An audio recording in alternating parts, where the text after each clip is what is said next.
یہ تھے ظاہری اسباب، لیکن حقیقی اسباب یہ تھا، حقیقی سبب جس کو ایک عارف کی نگاہ دیکھتی ہے۔ میں اس کو سمجھانے سے پہلے ایک بات آپ کے دلوں میں ڈالنا چاہتا ہوں، محبت۔ سارے بولے، کھول کر بولے،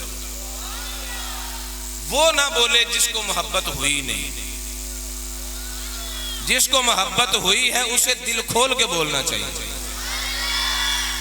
محبت جب ہوتی ہے تو اولاً بندے کے دل میں محبت کا بیج جب پھوٹتا ہے تو وہ چاہتا ہے کہ یار راضی ہو، پھر وہ تلاش کرتا ہے، سوچتا ہے، اپنے محبوب کا مطالعہ کرتا ہے تو وہ کیسے خوش ہوتا ہے۔ جب محبت اور بڑھ جائے تو پھر وہ جاننے لگ جاتا ہے کہ اس چیز کو محبوب پسند کرتا ہے، اس کو پسند نہیں کرتا۔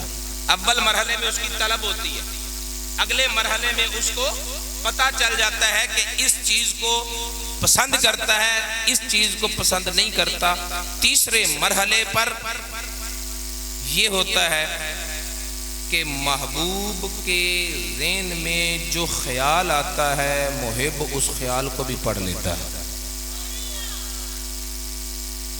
محبت کے مراحل میں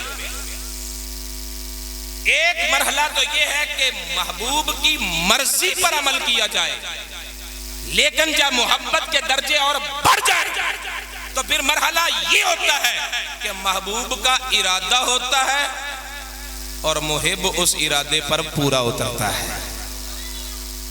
امام حسین رضی اللہ تعالی عنہ کی اپنے خدا کے ساتھ محبت اس مقام پر پہنچ چکی تھی کہ نہ وہ دنیا دیکھتے تھے، نہ دنیا والے دیکھتے تھے، نہ حالات دیکھتے تھے، نہ واقعات دیکھتے تھے۔ امام حسین کی نگاہ فقط اور فقط خدا کے ارادے پر تھی کہ اے میرے خدا تو ارادہ کرتا جا، حسین اس ارادے پر پورا اترتا ہے۔ اور میرے پورے مطالعے کا حاصل یہ ہے کہ امام حسین رضی اللہ تعالی عنہ محبت خدا میں اس مقام پر تھے کہ خدا کا ارادہ تھا اور امام حسین اس ارادے کو عملی جامہ پہنا رہے تھے۔ آؤ میں اب اس بات پر اور اس سبب پر آپ کے سامنے چند روایات رکھتا ہوں، یہ بھی البدایہ والنہایہ نے کوٹ کی ہیں۔ حضرت عبداللہ بن عباس رضی اللہ تعالی عنہ امام حسین رضی اللہ تعالی عنہ کے پاس بار بار آئے، بار بار آئے۔ ایک مرتبہ آئے، عرض کرنے لگے کیوں جا رہے ہیں، کہاں جا رہے ہیں، کن لوگوں کے پاس جا رہے ہیں، دیکھتے نہیں۔ انہوں نے آپ کے باپ حضرت علی کو شہید کیا، حضرت امام حسن رضی اللہ تعالیٰ عنہ وہیں شہید ہوئے۔ حضرت علی رضی اللہ تعالیٰ عنہ نے فرمایا کہ میں نے اس قوم سے کوئی سکھ نہیں پایا، ان لوگوں سے میں نے چین نہیں پایا، انہوں نے مجھے تکلیف دے کر رکھا۔ ان لوگوں کے پاس جا رہے ہو، میری ایک بات سنیے، وہ جس امیر کی بغاوت کر کے آپ کو بلا رہے ہیں، مجھے بتائیں انہوں نے اس امیر کو قتل کر دیا ہے، شہر سے نکال دیا ہے، گورنر ہاؤس خالی ہے اور آپ کو بلا رہے ہیں، یا ان کا امیر جو یزید کا منتخب کیا ہوا ایک بندہ ہے وہ ان پر اسی طرح حکومت کر رہا ہے، پھر وہ آپ کو بھی بلا رہے ہیں؟ اگر تو انہوں نے اپنے امیر کو شہر سے نکال دیا ہے یا قتل کر دیا ہے پھر تو آپ چلے جائیں، اور اگر وہ اس کی اطاعت بھی کیے جا رہے ہیں، آپ کو بلائے بھی جا رہے ہیں، خدا کے لیے نہ جائیں۔ حضرت عبداللہ بن عباس نے یہ کہا، اور دیر تک گفتگو کے بعد امام حسین رضی اللہ تعالی عنہ کا مختصر جواب کیا تھا، توجہ سے سنیے گا۔ امام حسین رضی اللہ تعالیٰ عنہ نے حضرت عبداللہ بن عباس کی اس ساری گفتگو کے جواب میں ایک بات کی، استغفر اللہ وَأَنْظُرُ مَا يَكُونُ، میں نے اللہ سے استخارہ کیا ہے اور میں دیکھ رہا ہوں کیا ہونے والا ہے. میں نے اللہ سے استخارہ کیا ہے اور یہ نہیں کہ مجھے استخارہ میں پتہ نہیں چلا. انظرو ما یکونو، جو ہوگا وہ میں دیکھ رہا ہوں، لیکن کرنا وہی ہے. اگر تیری رضا یہ ہے تو پھر میری رضا کیا ہے؟ یہی جواب. تو یہ جواب کون دیتا ہے؟ وہی دیتا ہے نا جو اپنے یار کے ارادوں کو عمل کی تصویر بنانا چاہتا ہے. حضرت عبداللہ بن عمر حضرت عبداللہ بن عباس رضی اللہ تعالیٰ نے یہ جواب سن کر واپس آ رہے.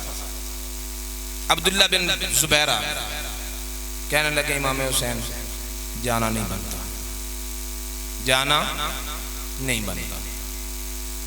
موسم حج ہے، ساری دنیا کے لوگ یہاں آ رہے ہیں، تو یہاں پر آپ آواز اٹھائیں کہ میں نواسہ رسول ہوں، میری بیعت کرو. مملکت اسلامیہ کا کون شخص ہوگا جو نواسہ رسول کے ہاتھ پر بیعت نہیں کرے گا؟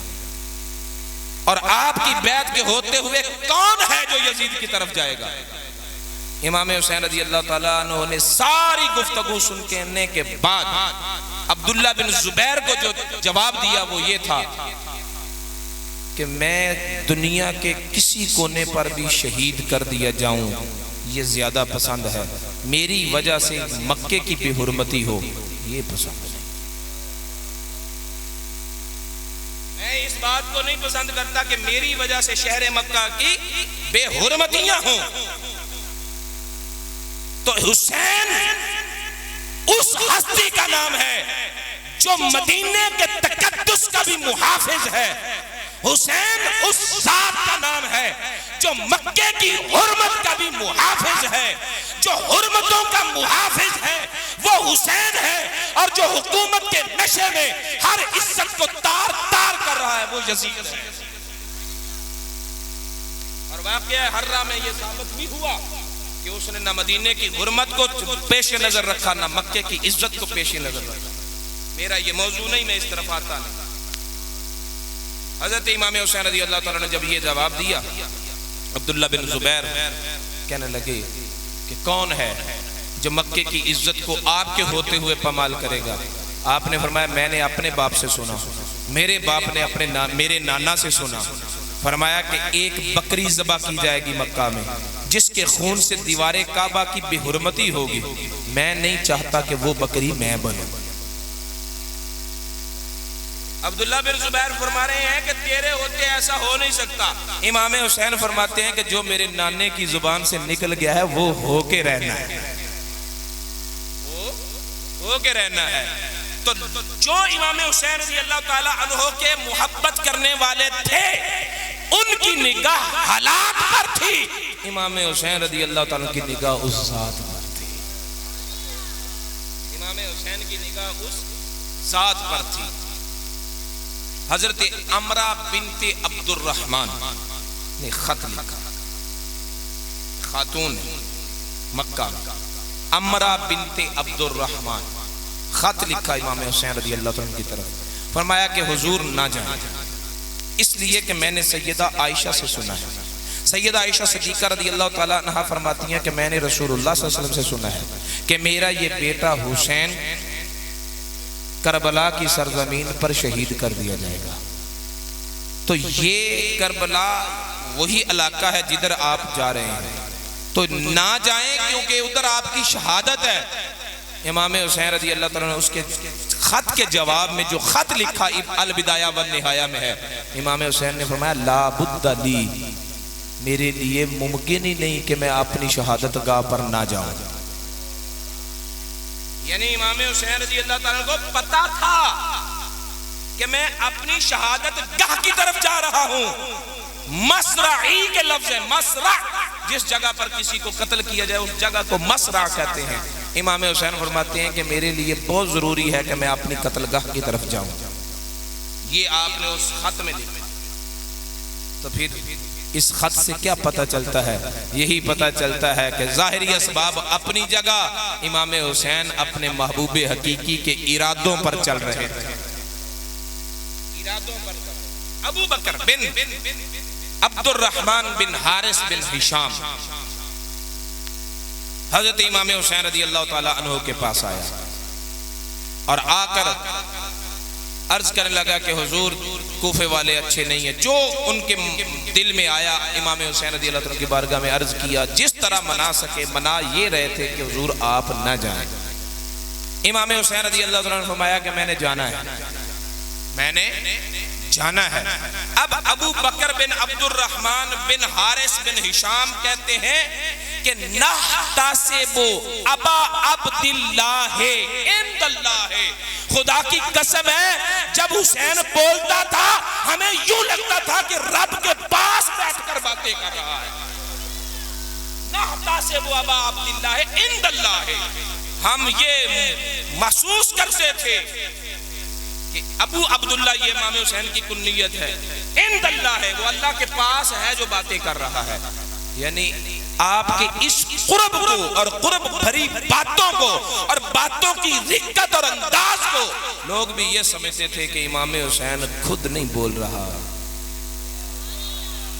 خود نہیں بول رہا، بلکہ وہ کسی کے ارادوں پر بول رہا ہے. یہ تو تھی گھر والوں کی روایتیں. اب میں ایک روایت آپ کو گھر والوں کی سناتا ہوں. حضرت امام حسین رضی اللہ تعالی عنہ نے اور لوگوں کو بھی جواب دیا، استخیر اللہ من ذالک فی ذالک، میں نے اس بارے میں اللہ سے استخارہ کیا ہے، لہٰذا جو مجھے حکم ہے میں نے کرنا ہے. حضرت علی بن حسین بن علی یعنی امام زین العابدین رضی اللہ تعالی عنہ فرماتے ہیں ہم جب مکہ سے چل پڑے، امام زین العابدین کی روایت، ہم جب مکہ سے چل پڑے تو 2 دن کا سفر ہو گیا تھا.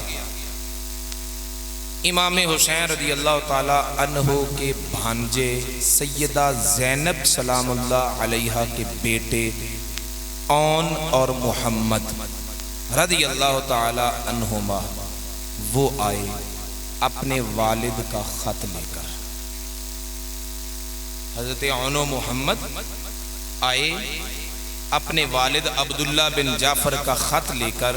خط میں یہ لکھا تھا کہ اے بھائی حسین، تجھے پیدا کرنے والے کی قسم، یہ خط تجھے جہاں ملے وہیں رک جا، میرے آنے تک کہیں نہیں جانا،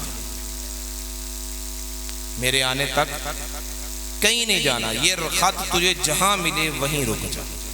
بیٹوں کو خط دے کر امام حسین کی طرف بھیجا حضرت عبداللہ بن جعفر رضی اللہ تعالی عنہ نے، اور خود مکہ کے گورنر عمر بن سعید کے پاس گئے اور انہیں جا کر کہا کہ ایک خط لکھ جس میں امام حسین رضی اللہ تعالیٰ عنہ کو یقین دلا کہ تجھے شہر مکہ میں کوئی خطرہ نہیں ہے،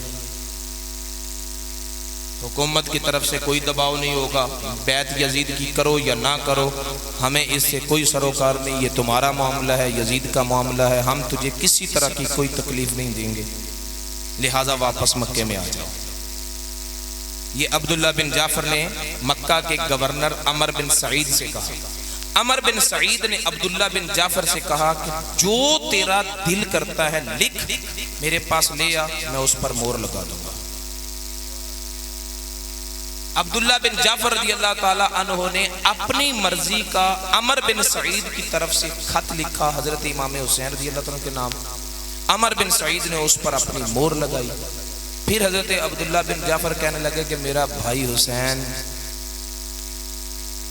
اپنے فیصلوں کا بڑا اٹل ہے، جو کہہ دیتا ہے نا اس سے وہ پھرتا نہیں ہے، لہٰذا میں نہیں سمجھتا کہ وہ صرف تیری مہر کو مان لے گا، بطور ثبوت اپنے بھائی یحییٰ کو میرے ساتھ بھیج. عمر بن سعید نے اپنے بھائی یحییٰ کو عبداللہ بن جعفر رضی اللہ تعالی عنہ کے ساتھ بھیجا. مکہ سے 2 منزلیں آگے جا کر حضرت عبداللہ بن جعفر نے وہ خط دیا کہ بھائی حسین یہ لو، تجھے کسی طرح کا کوئی خطرہ نہیں، خدا کا واسطہ واپس آ جا.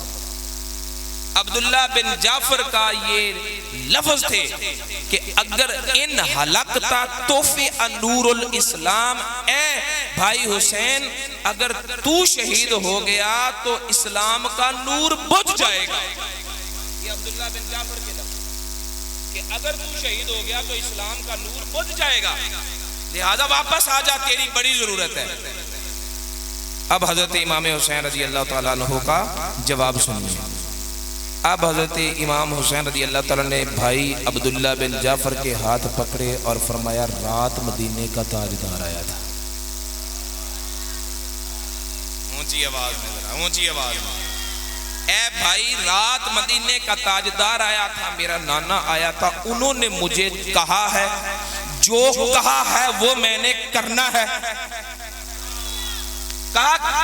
حضرت عبداللہ بن جعفر کہتے ہیں کہ اے بھائی حسین کیا کہا نانا نے؟ امام حسین رضی اللہ تعالیٰ نے فرمایا کہ جب تک میں اللہ اپنے رب سے مل نہیں لیتا، مدینے والے کے راز کو کھولنے والا میں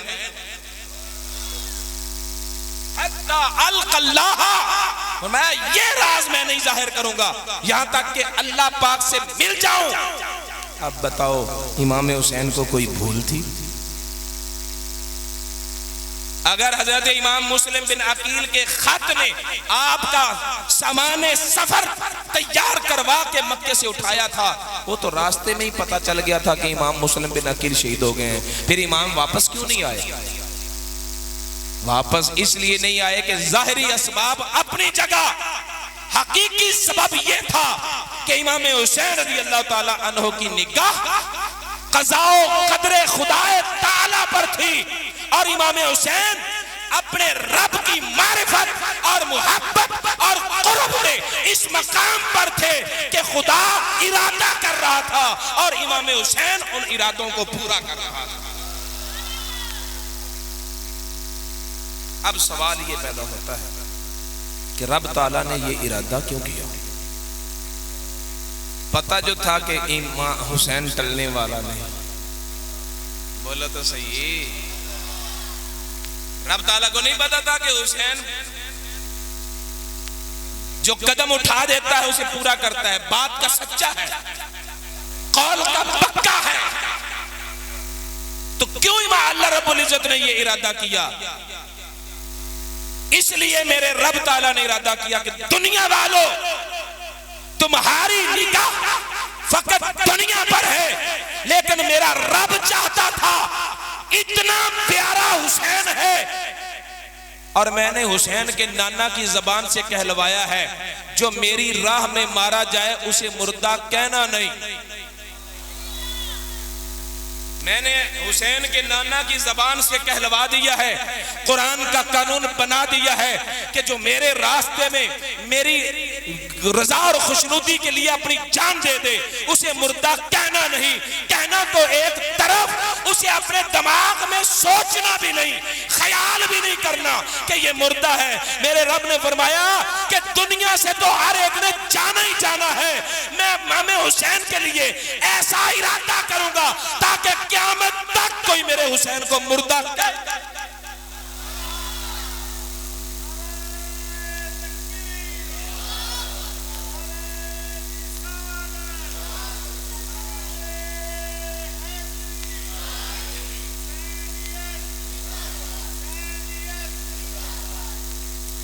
فرمایا کہ میں اس لیے اپنے حسین کے بارے میں اتنی بڑی شہادت کا ارادہ میں نے اس لیے کیا ہے کہ کوئی میرے حسین کو مردہ کہہ نہ سکے، اپنے دماغ میں انہیں مردہ سوچ نہ سکے، تاکہ فیصلہ ہو جائے کہ میرے محبوب نے جو کہا حسین مجھ سے ہے، میں حسین سے ہوں.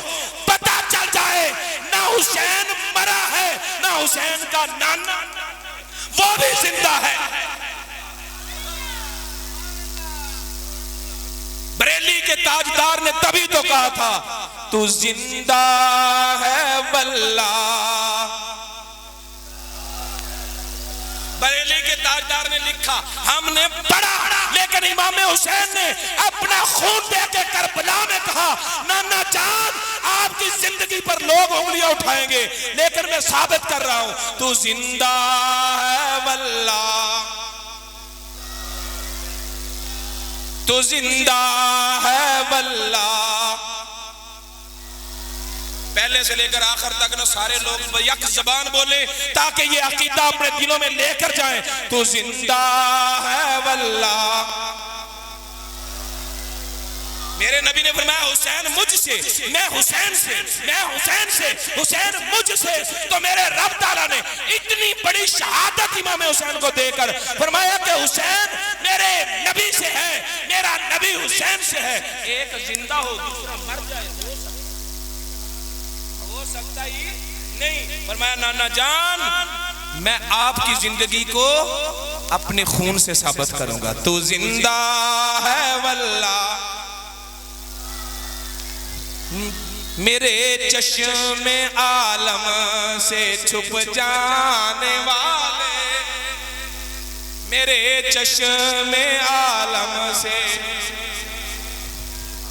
اور لوگوں کو تو نظر نہیں آتا لیکن مجھے دکھائی دیتا ہے، میرے لہو کا ایک قطرہ میرے نانا تیرے اسلام کو بھی زندہ کرے گا، تیری ذات کو بھی زندہ کرے گا، تو زندہ ہے واللہ۔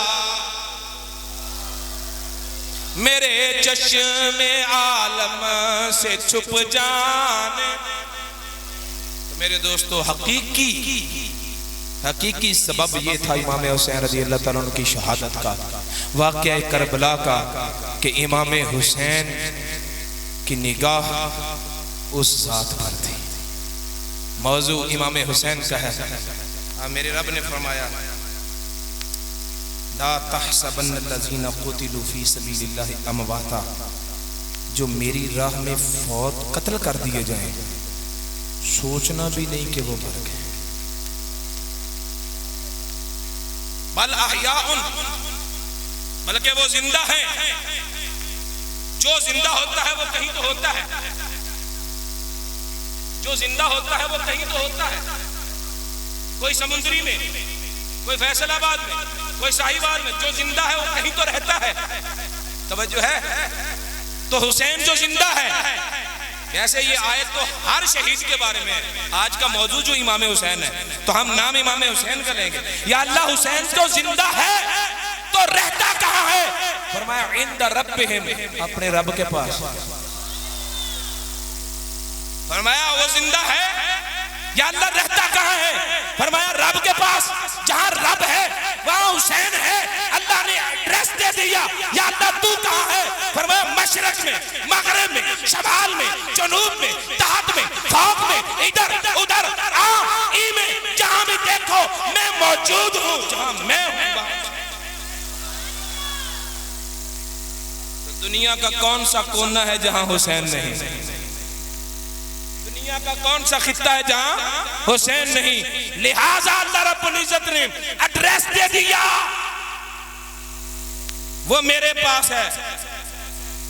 اب میں ایک معیار اور کسوٹی دے کر بات کو کلوز کر رہا ہوں۔ کوئی کہتا ہے حسین میرے پاس ہے، کوئی کہتا ہے اسے سمجھیں، کوئی کہتا ہے حسین ہمارا ہے، ہمارے پاس ہے، دوسرے کہتے ہیں نہیں وہ ہمارا ہے، وہ ہمارے پاس ہے، ہم حسین کے وہ ہمارا۔ میرے رب نے فرمایا کہ میرا حسین تم میرے پاس ہے، میرا حسین تو میرے پاس۔ بات کو آسان کرنے کے لیے اور بات کرتا ہوں۔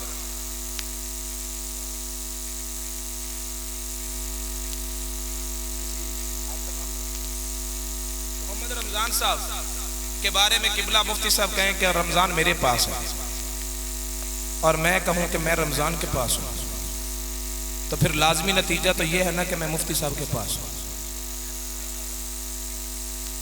یہ نتیجہ تو نکلے گا نا کہ میں مفتی صاحب کے پاس ہوں۔ اور اگر میں کہوں کہ میں رمضان کے پاس ہوں، مفتی صاحب کہیں رمضان میرے پاس ہے، لیکن لوگ دیکھیں کہ میں مفتی صاحب کے پاس نہیں ہوں، تو نتیجہ کیا نکلے گا کہ میں رمضان کے پاس بھی نہیں، میں رمضان کے پاس بھی نہیں ہوں۔ میرے رب نے فرمایا حسین میرے پاس ہے، لہٰذا دیکھو جو لوگ کہتے ہیں حسین ہمارے پاس ہے۔ دیکھو ان کو رب میرا بھی قرب ہے کہ نہیں؟ کوئی میرے قرآن کا، کوئی میرے نبی کا، کوئی میرے گھروں کا کوئی لحاظ انہیں ہے یا نہیں؟ اگر کوئی کہے کہ میں حسین کے پاس ہوں لیکن خدا کا قرب اسے حاصل نہ ہو، وہ جھوٹا ہے۔ حسین کے پاس وہی ہے جو خدا کے، جس کو حسین کا قرب ملے گا اسے خدا کا بھی قرب ملے گا۔ تو پھر دیکھو خدا کی باتیں کرنے والے کون ہیں، خدا کے احکام پر عمل کرنے والے کون ہیں، اللہ کے گھروں اور مساجد کو آباد کرنے والے کون ہیں، جن کا اللہ کے گھروں سے نہیں بنتا، جو اللہ کے گھر میں نظر نہ آئے وہ کہیں حسین ہمارا ہے۔ تو پھر معیار آپ لو نا، جو قبلہ مفتی صاحب 10 روزہ محافل کروا کے آپ کے دلوں اور دماغوں میں ڈالنا چاہتے ہیں، وہ یہی تو بات ہے کہ صرف امام حسین کا نام نہ لو، ان کا پیغام بھی لو، نام نہ لو ان کا پیغام بھی لو۔ اللہ تعالی ہمیں عمل کی توفیق عطا فرمائے۔ وما علینا